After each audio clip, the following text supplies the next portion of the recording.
In his little novel, The Hamlet, William Faulkner has a line he puts in the mouth of one of his characters. It's one of the Snopes. There are lots of Snopes in Faulkner's novels, especially that novel. It comes from the deep, dark heart, as only Faulkner really wrote it, of the burden of the past, of memory, of slavery, the Civil War and Reconstruction on the South. But he's really referring to all of us. He's referring to humanity. It's one of the best single-sentence descriptive explanations of what happened to the legacy and memory of all these events I've ever read. He has his character say, "Only thank God men have done learned how to forget quick what they ain't brave enough to try to cure." I'll do it once more. Only thank God men have done learned how to forget quick what they ain't brave enough to cure. Can't solve that problem? Weighed down too heavily by that problem? Don't have the solutions for all the world's ills? It's an ancient problem. It's a natural problem. Forget it. Try to forget it. Structure ways to forget it. Americans weren't forgetting by 1876, at least in a host of ways. They were about to have the magnificent centennial of their independence. Now, that year will bring, as we'll see in a moment, a pivotal election, to say the least. It'll end in a disputed, the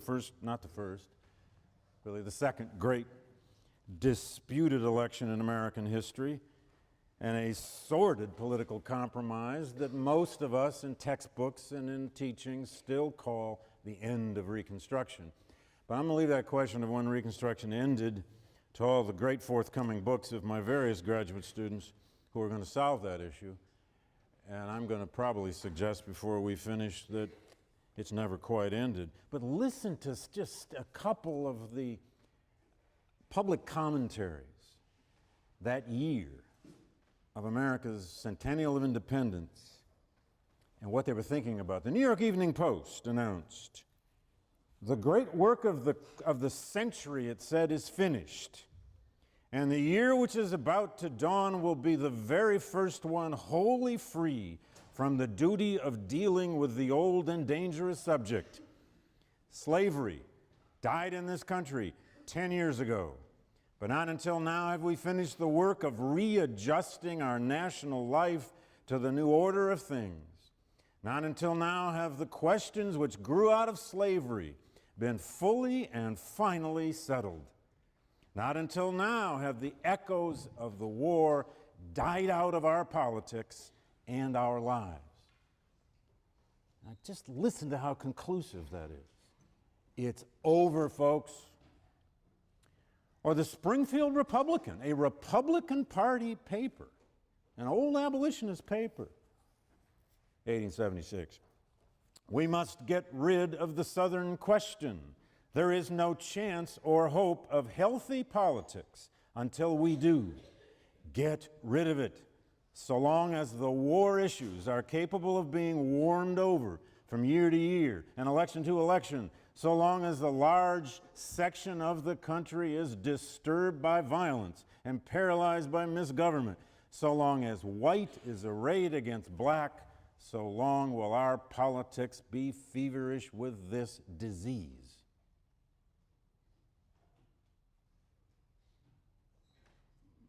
Multiple choice question. What's the disease? You can make up the answers, and you can pick.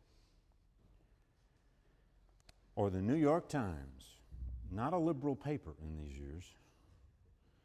10 years ago, the North was nearly united in a feeling of sympathy for the freedmen and in a determination to defend their rights.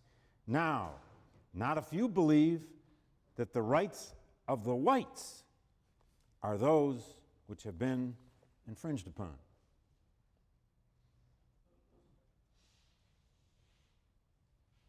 Historical memory is always a contest. It's always a struggle. It's always a battle, a debate over who gets to own it, control it, narrate it, organize it, declare it. And everybody was trying. But in Philadelphia, they put on the biggest show the United States had ever put on, the biggest show the United States had ever attempted. The United States Centennial Exposition in Philadelphia in 1876, throughout that, from spring all the way through the fall, was attended by, it's really almost hard to believe, but it was attended by 10 million people. That was close to 1/4 of the entire U.S. population. Imagine today an exposition, an event, attended physically, now not on, the internet or television, attended by 1/4 of us.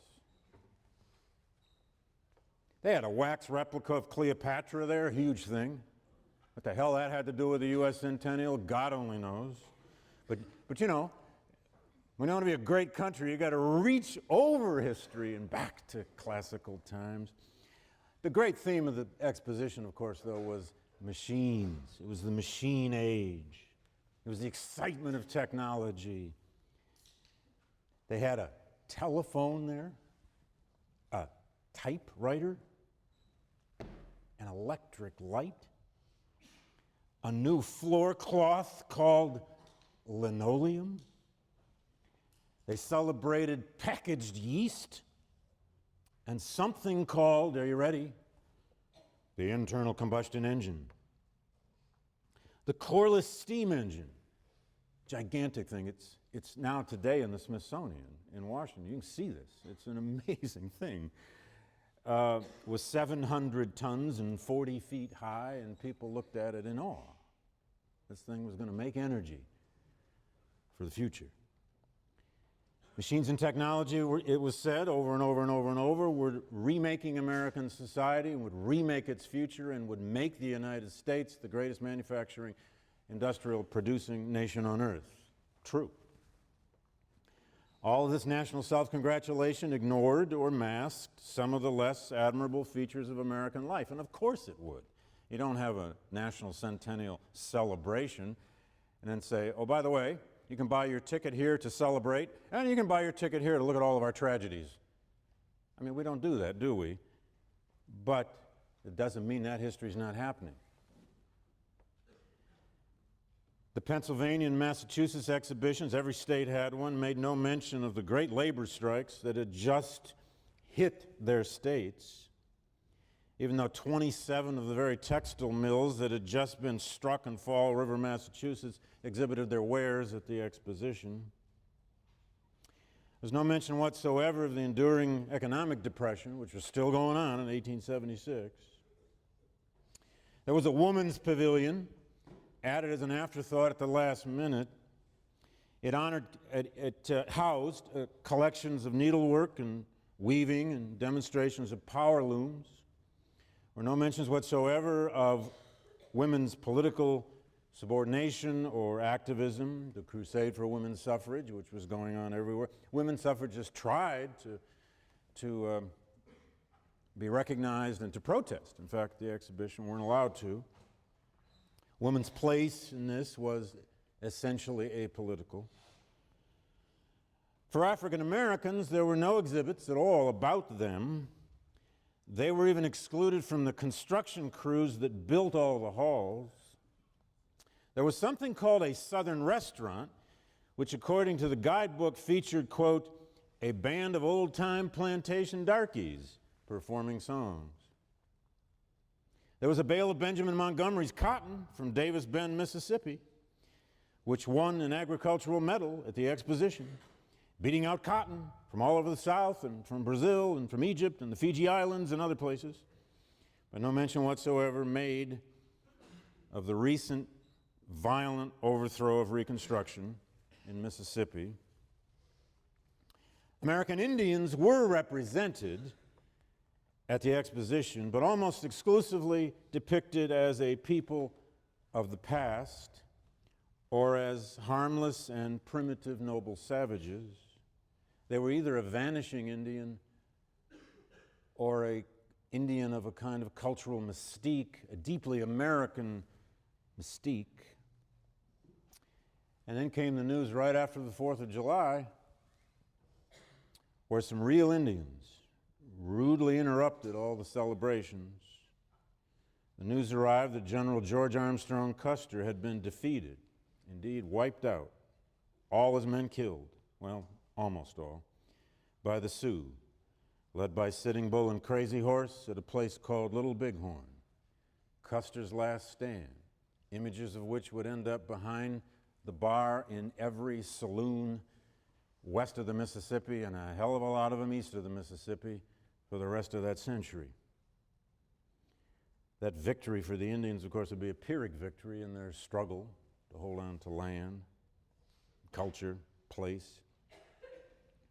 What was also occurring here by 1876, of course, the subtext of this great national celebration, if not its central theme, was the sectional North-South reunion, the great reconciliation from the Civil War.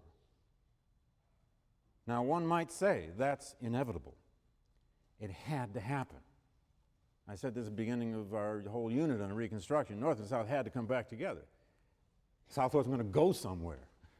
You couldn't exile them all to Brazil. But in that reconciliation, as Faulkner said in that passage, there is a tremendous amount of forgetting going on about that which people cannot or will not cure.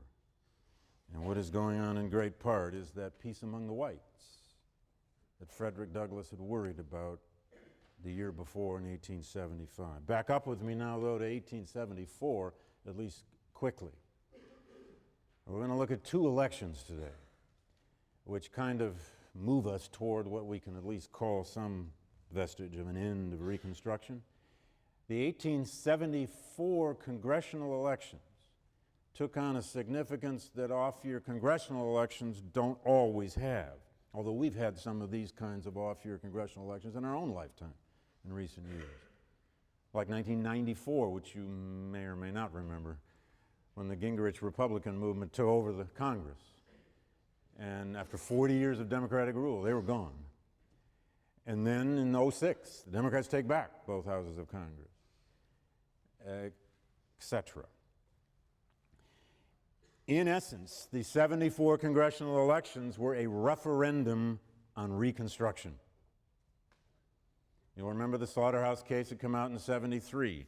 The Depression had set in surely by 1874, deeply, and certainly by the fall elections of 1874. This became the great takeover of Congress by the Democratic Party, so under duress since the Civil War, since they had been the party in many ways that had not favored the war for the Union or the war to free the slaves. And its coverage in the press after this tells it all. The Buffalo Advertiser says in the wake of it, its headline, Republican Party struck by lightning, it said. Or another newspaper, the Louisville Courier-Journal, Democratic paper, said, headline, busted, the radical machine gone to smash. Well, what happened was this. The Democrats captured the House of Representatives. It went from a Republican majority of 110. That's how many more Republicans there were than Democrats on the eve of this election. This is the Republican Party now that has run Congress since Abraham Lincoln's election. For the whole Civil War and Reconstruction, it's been a Republican Congress. They went from a Republican majority of 110 overnight to a Democratic Party majority of 60. In the wake of the election, there were 109 Republicans left, and there were 169 Democrats. And it upset patterns, the election did, in state after state after state. There were at least 2 decades old in American political culture. Democrats took back a small majority of the Senate. But at the state and local level, it was just as important. Democrats won the governor's office in New York and Massachusetts. In fact, they won the governor's office in something like 23 states. Of 35 states holding elections, 23 state legislatures went to Democrats. Southerners now, with their party, the Democratic Party, which was now a national party, no longer have to feel like aliens in their native land. And this is what newspapers all over the place kept writing over and over in celebration. Listen to this one. This was a Tennessee paper, a Nashville paper.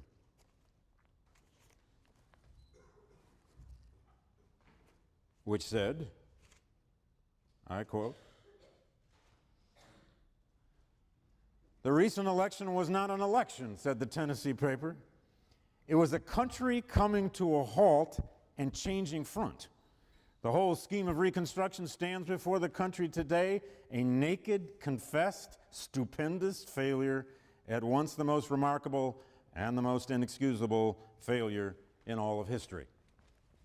A little hyperbole, but making their case.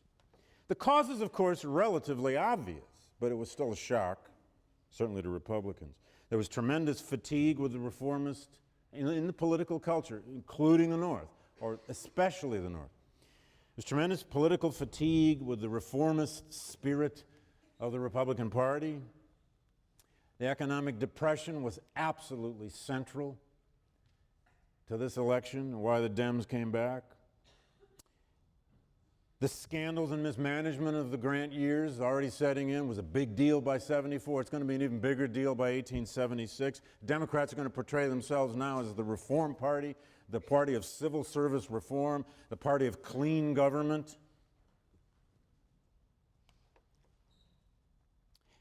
Most of all, I'd say, the Republican Party by 1874, and how many times have you seen this in American political history?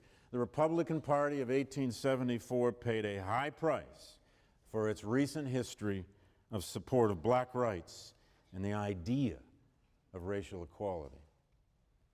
Just exactly as the Democratic Party would do in the wake of LBJ's Great Society, the 64 and 65 Civil Rights Acts, the famous moment when Bill Moyers tells us, or was it Bill Moyers who said to LBJ, was it LBJ that said to Bill Moyers after they passed the 65 Civil Rights Act? Which way was it? LBJ. It's LBJ to Bill Moyers, as only LBJ could. He probably said something, well, I'll clean it up. "Well, Bill, we done lost the South for a generation because of what we just passed." And LBJ only lived in 1971, of course. He won't live to quite see it, but he was absolutely right.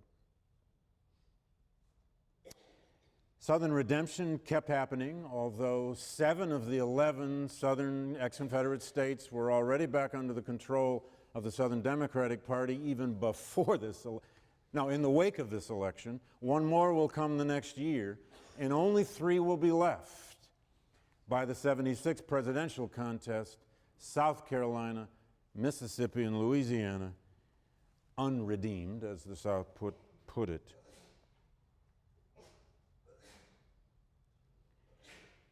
This was an election also all about this emerging reunion or reconciliation of some kind.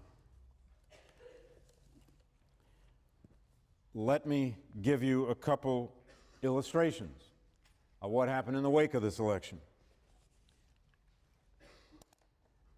In Vicksburg, Mississippi, the following summer, and there's actually there's a bit about this in Nick Lemon's book, which you're reading, and I'm sparing you any lecturing about what happened in Mississippi in 1875, because that's what Lemon's book is all about, the so-called shotgun policy, the violent overthrow of Reconstruction by the white Democratic Party in Mississippi. But in Vicksburg of all places, blacks held a very public 4th of July celebration in 1875, and that took courage.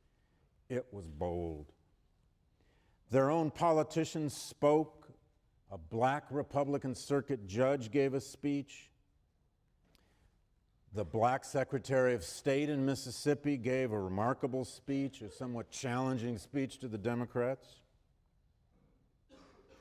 And just as he was ending his speech, a mob of about 50 white people invaded the big hall they were having it in.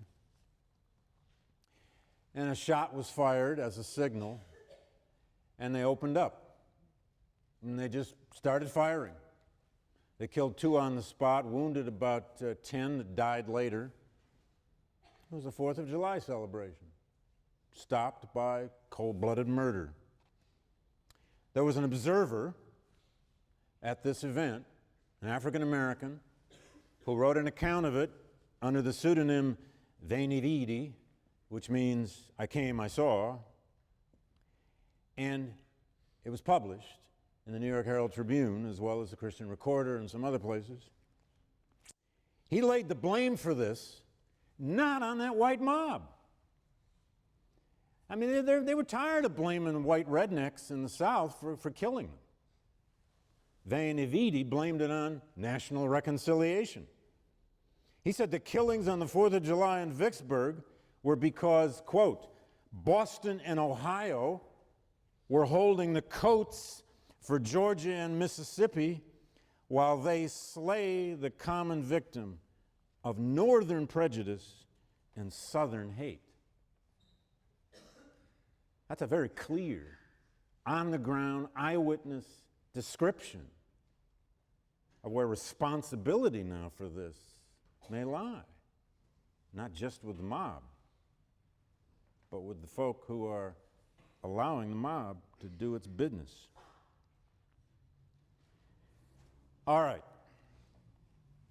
Between 1874 and 1876, arguably, what the country is assessing, and you can see who's winning, what the country is assessing is the question, which revolution is actually going to win?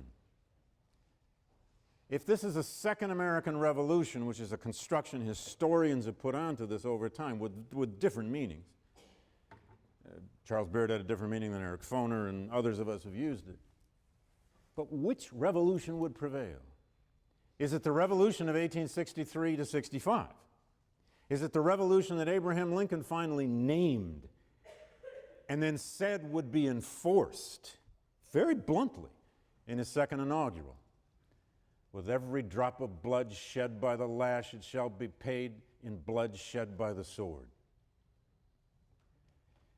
Or is it the other revolution, the counter-revolution, the white Southern Democratic Revolution against Reconstruction, against the changes of the Civil War, against the 13th, 14th, 15th Amendments? Which revolution? The revolution of black freedom or the redemption of white supremacy? Those are the stakes. Those are very, very high stakes.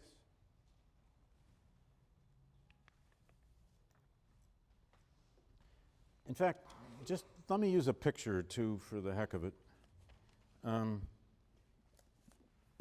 You know, this may go without saying, but not really. Which image did Americans, white Americans, which image in their minds, in their brains when they went to the polls, what image when we go to the polls now do most white Americans want of black people? Is it him? Is it that genius in his perfect white shirts who could speak and write like Goethe and would remind you of it and would explain things in language that might make you quiver in your seat? Is it black genius they wanted to see? Or I don't know if you can see that. Did they want to see Chloe and Sam? It's a painting by Thomas Hovenden, a wonderful painter. He's the same painter who painted that colossal painting of John Brown, you know, with the rifle in one hand and the Bible in the other and hair on fire. And it's at the Metropolitan Museum in New York. Go see it. Anyway, Hovenden's painting here, a beautiful, if sentimental, I'm not sure how carefully you can see this, or how well you can see this with the lighting in here. It's Chloe and Sam. It's two old freedmen. Sam seems to be cooling down the teapot, maybe. Chloe's ironing. They got their own house. He hunts. I mean, they're peaceful. They're settled. They're the old slaves. There's Aunt Chloe and Uncle Sam, and they're not going to threaten anybody. Well, I mean, forgive this image. This is, whoops. I don't know who drew this. It just comes from the Library of Congress. Or is this an image now that a lot of Americans, they may not prefer it, but are certainly willing to accept about the sons and daughters of Chloe and Sam, who got really assertive, who wanted to vote, who were holding office, who were walking in their perfect white shirts and their suits in the halls of Congress and the halls of state legislatures, who insisted on education and property ownership and all those crazy rights of citizenship. Where should black people be in that imagination? All right, the election of 1876 comes. If the election of 1874 was a referendum on Reconstruction, the election of 1876 was a referendum, if you like, on reunion. How indeed would this reunion actually occur? Would there really truly be a reunion? Now, this was an election, of course, where both parties now, for the first time since the Civil War, well, for the first time really since before the Civil War. In fact, you certainly could argue that it's the first time since really 1856 that two parties in an American presidential election have faced each other as truly national and virtually equal in power, authority, membership to some degree, and so on. It's the centennial year. It comes in the wake of these tremendous scandals of the second Grant administration. The whiskey ring wasn't blown open until the second term. Credit Mobile wasn't blown open until the second term. The Belknap scandal not till the second term. The Democrats now in 76 are going to portray themselves again, as they had in 74, but now it's a presidential election, as the party of reform, the party of clean government, and, thank you very much, the party of white supremacy that will finally put Reconstruction to death in those 3 states in the South where it still exists in some form. The election was a test of either reunion or redemption, and on whose terms. The Democrats ran for President Samuel J. Tilden. He was the governor of New York. Governors of New York have often been candidates for president for a whole variety of good reasons. He was one of the richest men in the United States. He was a very wealthy trial lawyer. He had a reputation for reform based largely on the fact that he had gone, as the governor of New York, he had gone after Boss Tweed, who ran the boss system of New York City, and as the press always put it, he bagged him. He got him. He found him. He got him on charges. They were able to prosecute against Boss Tweed. So Tilden cleaned up New York, they said, to some degree. Now, the Republicans, on the other hand, now needed a new face, somebody untainted by the Grant administration, and somebody who had some distance from Reconstruction. But it was still terribly important to run a veteran. And this is going to be the case for years in American history. In the South, you couldn't get elected a governor or senator from a southern state for the next 25 years if you weren't a Confederate veteran. And it surely helped you in the North if you were a Union veteran. So they went to Ohio, that seedbed of presidents. No more jokes about Ohio. And they found Rutherford B. Hayes. Now, Hayes had many things going for him. He had indeed been a Civil War veteran. He was a Civil War veteran. He'd been wounded about 6 times in the war. He was a serious combat survivor. He'd also been elected governor of Ohio 3 times. He was known to be a conservative, not terribly engaged in Reconstruction issues. Oh, he supported black rights in some sort of general way. He will promise something for almost everyone, depending on where he went, in the vaguest possible terms. And he will inspire, once again, that cynical SOB Henry Adams for one of the best descriptions I've ever read of Rutherford Hayes. A little unfair, as Adams always was as a satirist. Henry Adams said Rutherford Hayes was a, quote, third-rate non-entity whose only recommendation is that he is obnoxious to no one. You know, how many times have we done this in our politics, though? Find somebody that nobody quite knows, doesn't have a lot of enemies, got elected, no strong views, and run him. And provided you don't have a 1.5-year bloody primary to put him through. Now, this would be a brutal, brutal election in its rhetoric. Just an example or two. Republicans now, facing this, frankly, virulently, openly white supremacist campaign on the part of the Democrats, but also facing the charges of scandal and corruption, which are very real, they want to misdirect people's, their attention. They don't want people to think about those scandals. And if they can help it, they don't even want people to have to think about Reconstruction for a while. So what do? They wave the bloody shirt. When in doubt in the 19th century for the Republicans, and they're going to keep doing it right on up through the 1896 election against William Jennings Bryan. That's getting ahead of ourselves. But man, they're going to trot out every living, surviving, sentient Civil War general by even as late as 1896, put them on trains and barnstorm them all over the country and paint William Jennings Bryan as a secessionist because he was a populist. At any rate, here's one example of the kind of bloody shirt rhetoric that the Republican Party trotted out against the Democrats in 1876. This came from Colonel Robert Ingersoll, a famous agnostic, a very popular orator, especially at Grand Army of the Republic reunions and political gatherings. He said this in September of '76, quote, classic bloody shirt. Every state that seceded from the United States was a democratic state. Every man that tried to destroy this nation was a Democrat. Every man that loved slavery better than liberty was a Democrat. The man that assassinated Abraham Lincoln was a Democrat.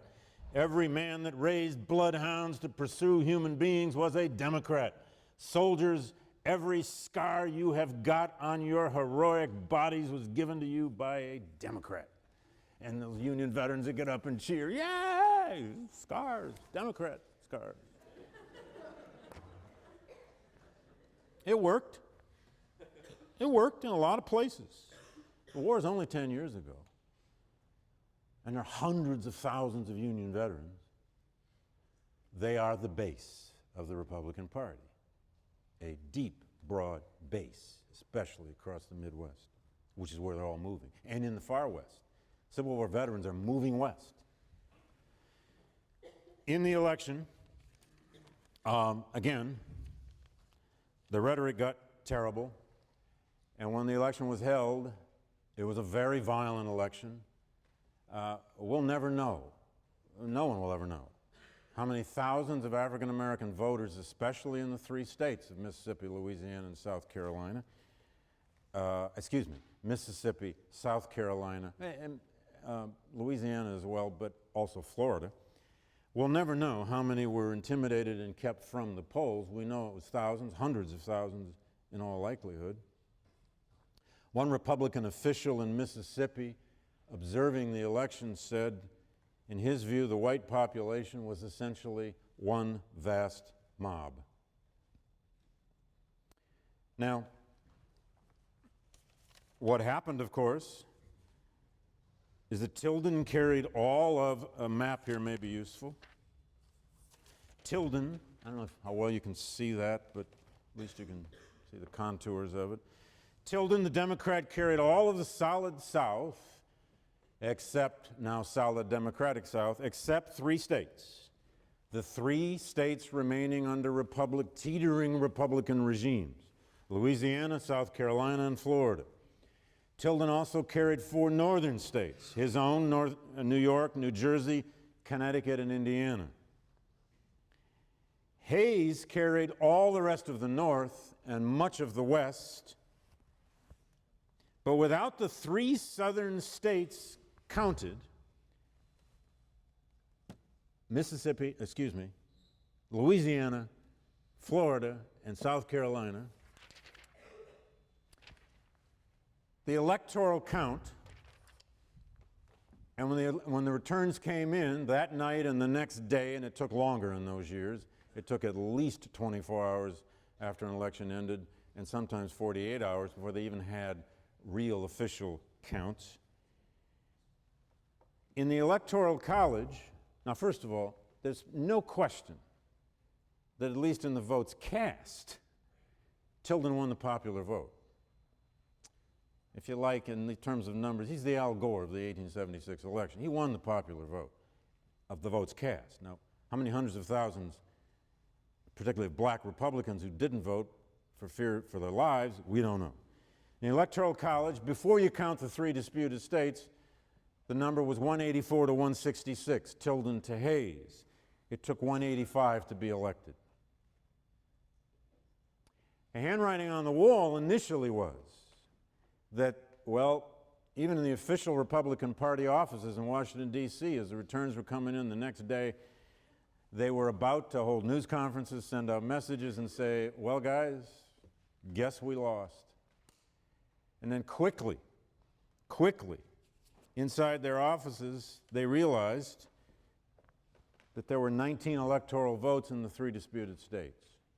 And they said, no news conferences. We're going to win those 3. How? Well, it remains to be seen. The disputed election of 1876 was disputed over the 3 states that still had Republican regimes, that had widespread fraud, violence, and intimidation practice in their elections. No one will ever know, as long as we live, exactly who won where, although we do have some good guesses now from scholarship. But what ensued was the longest disputed election we've ever had.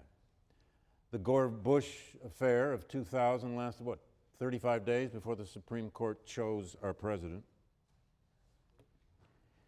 It isn't going to be a lot different here, although the Supreme Court will have only a very limited role.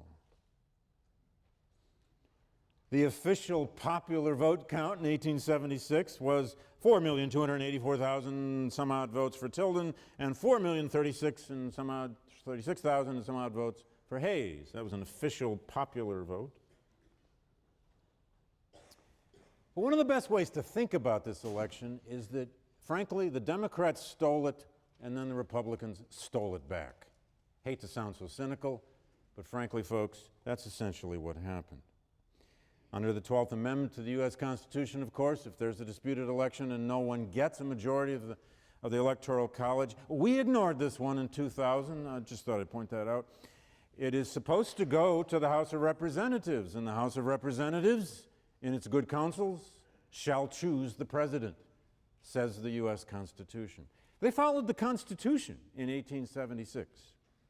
They actually did. Well, to a degree they did.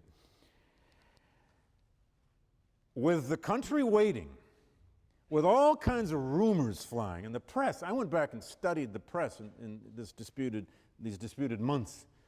for this earlier book I did on memory, and it's amazing, the rumors. I mean, you got Southern papers like the Atlanta Constitution printing long stories about local militias in upstate New York that are drilling, calling themselves the Sons of Liberty, and readying themselves to march into the South.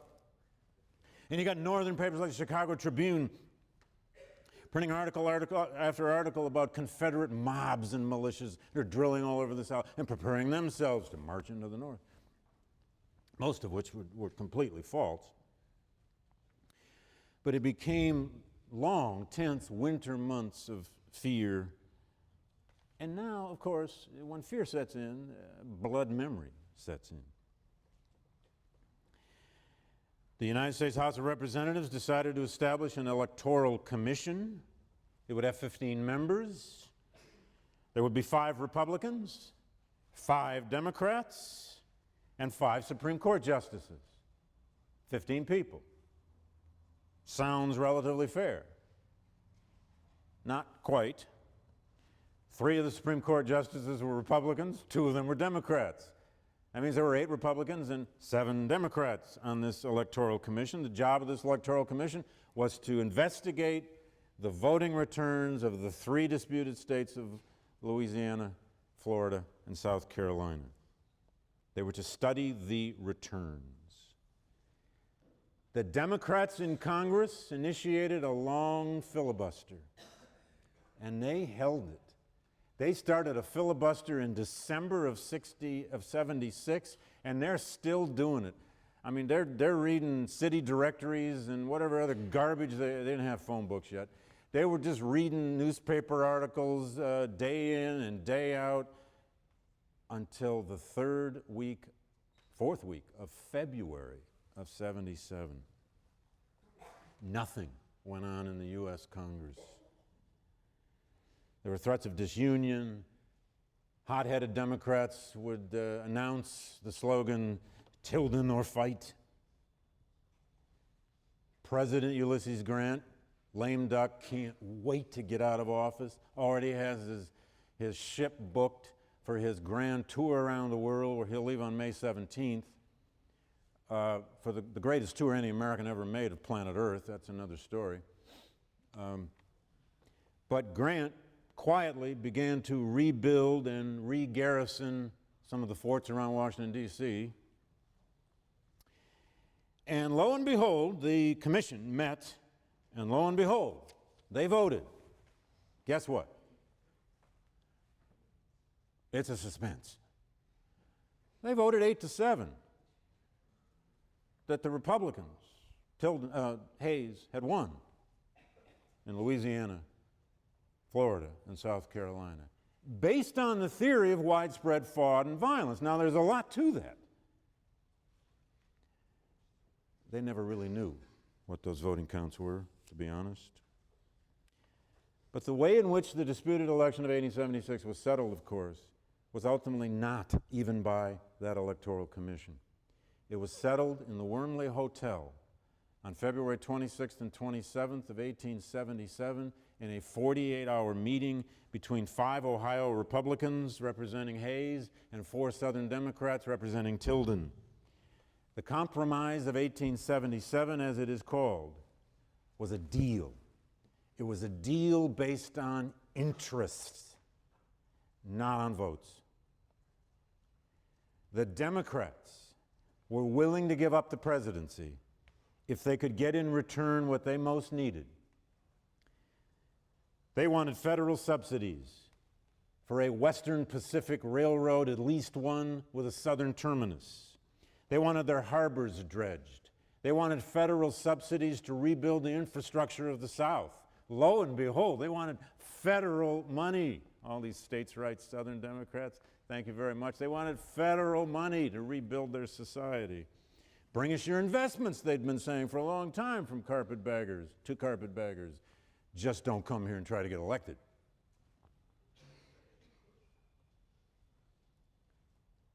Here was the deal. And by the way, one of the chief brokers, there were several chief brokers. One was James Garfield of Ohio, close personal friend and associate of Rutherford B. Hayes. later succeed him as President of the United States and to be assassinated. But the other great broker at the 77 Compromise was Tom Scott, the president of the Texas Pacific Railroad. He'd been one of the great American railroad kings for years, and he brokered, really, especially the economic, financial parts of this deal. Here was the deal. Home rule, the Republicans said, would be returned to Louisiana, South Carolina, and Florida. The Republicans agreed to let the Southern Democrats take over those three states, abandoning their own party leaders, abandoning a lot of black elected officials who are still running those governments. And the Republicans promised they would help get Democrats elected governors of those states. They agreed to remove all final federal troops from the South, and this has always been a big symbolic thing. Well, which is exactly what it is. It's a big symbolic thing.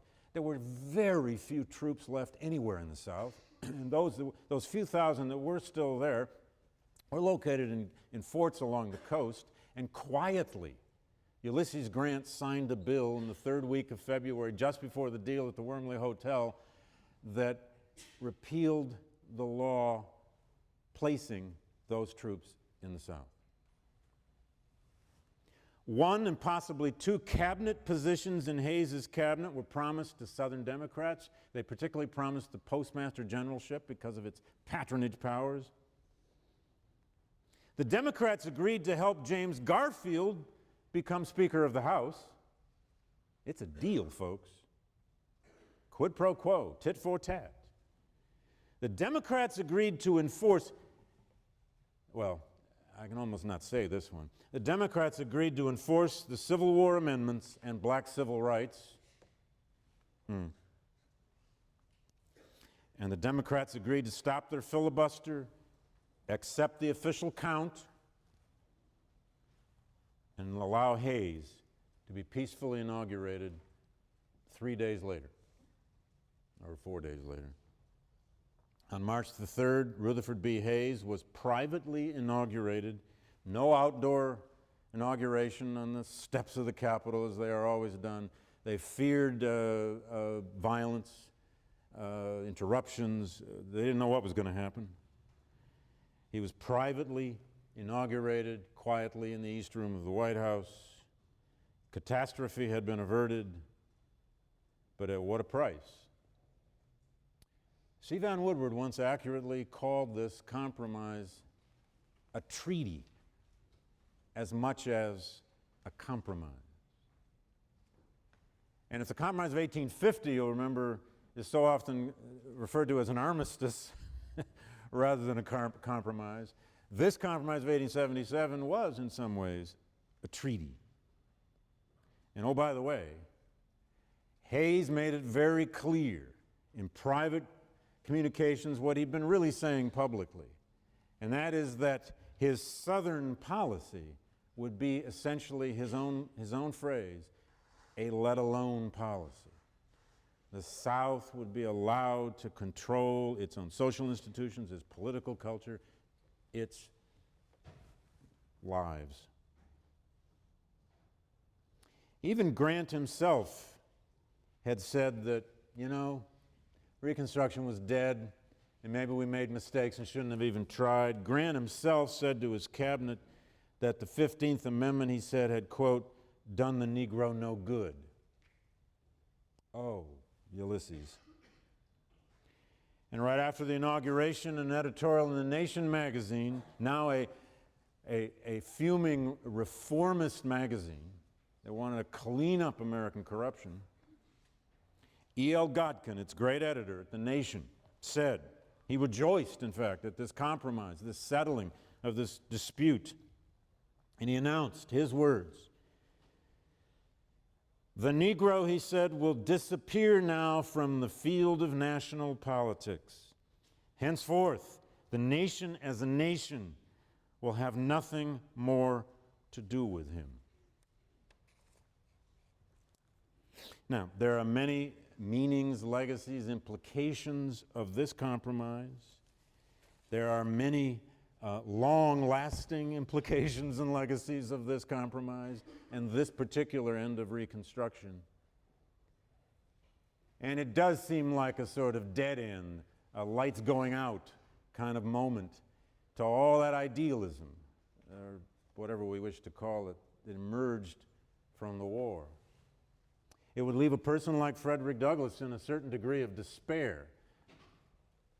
He would begin to make speeches, and he will the rest of his life, about trying to hold on to an emancipationist, abolitionist memory of the Civil War and Reconstruction. He makes a speech a few years later where he's lamenting what has now been betrayed and lost and is eroding out of their fingers. He says Reconstruction was only perhaps a rope of sand. But he drew upon, at the end of that speech, he drew upon one of the most revolutionary moments in the Bible to try to keep a certain degree of hope alive about what had at least been started. He went to the Lazarus story, the story of Jesus raising Lazarus literally from the dead. And Douglass said, the assumption that the cause of the Negro is a dead issue now is delusion, utter delusion. For the moment, he may be buried under the dust and rubbish of endless discussion concerning civil service reform, tariff and free trade, labor and capital. But our Lazarus is not dead. He only sleeps. See you next week.